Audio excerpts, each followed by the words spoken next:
I saw something I shouldn't have in the woods, part 2. Startled, I simply yelled, "Hey," at it. It was then that it darted behind a tree. I'm now acutely aware that we are not alone. I yelled for my friend and he comes walking over. I let him know what I just saw and he laughs it off. As he's laughing, I stand up from my squatting position and see the same shadow over his shoulder no more than 10 yards away. I scream, "Oh shit," and immediately take off running for the field as I yell at him to follow. I hear him following me as his footsteps grow closer. Then I hear his footsteps grow farther away. I turn and look and he has split off onto a different path. At this point, I really didn't care and just kept running as I reached a large ditch that was roughly 5 feet or so deep. I just jumped across it in a panic.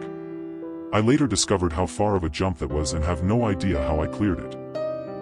As I reach the field and get out of the woods, I see my friend standing about 30 yards down the line of the woods, hunched over and breathing heavy. I check behind me and see nothing as I start to walk towards him. I ask, "You saw that, right?" To which B responds, "Why do you think I'm out of breath?" We jump on the four-wheelers and head back towards his house, not saying a word.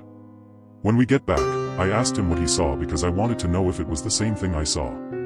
He described it perfectly.